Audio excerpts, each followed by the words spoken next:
Hello, everyone. Good morning.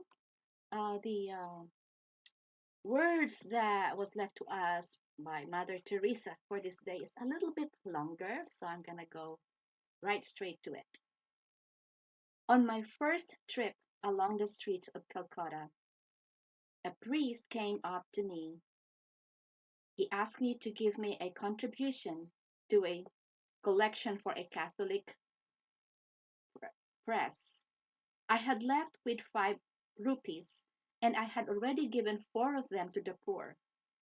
I hesitated, then I gave the priest the one that remained.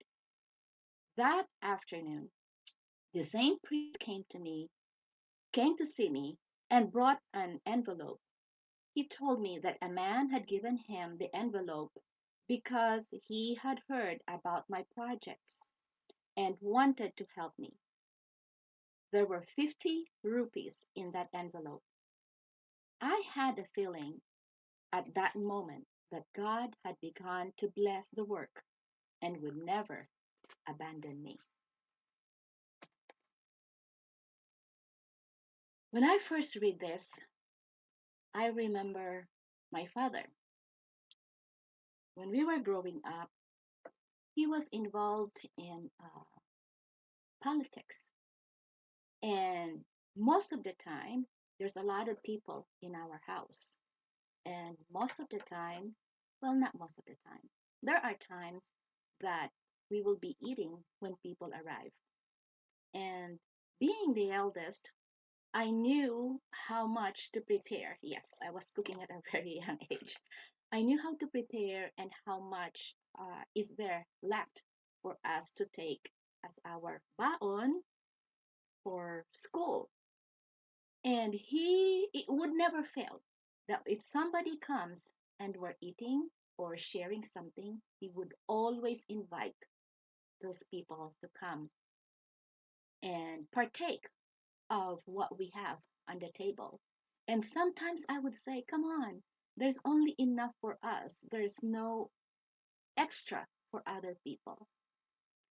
But then when I read this reflection from Mother Teresa, I had to pause and imagine her standing there by herself along the streets of Calcutta, choosing to give what is already left and hesitate and think of herself.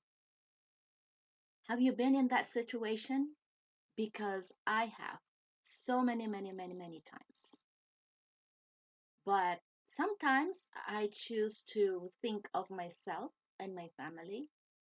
But sometimes I give not full heartedly, but with hesitation. But Mother Teresa chose to give her last rupee with love and without hesitation. And then at the end, God multiplied it. She didn't give because she knew something was coming. She gave because she trusted.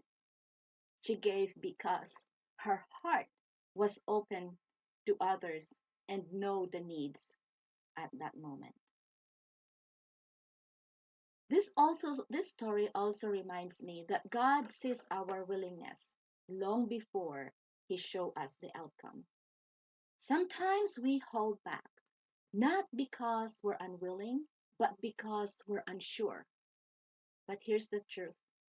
Faith is rarely convenient, but it is always rewarded in God's own time and God's own way. Mother Teresa's story is not about the money, it's about the heart behind it. She gave with very little of what very little she's had, and God returned it and multiplied it. Maybe today we are holding on some rupees in our hands, in our pockets, and the last bit of energy that we have that we can hold on to is hope and prayer. Hope that He don't forget us. Hope that He will always be there, whatever is happening in our lives. So, what are you holding on today? Whatever it is, know that God will not abandon you. I experienced that firsthand. Whatever, with the pact I made with Him ages and ages ago, whatever I'm going through, sometimes I think He's late, but He is not. But I know He will always be there. So don't hold on to that last rupee. Share it, and you will receive the rewards. Probably not today, but someday, in God's time, in God's way. Thank you for listening, and I will see you tomorrow.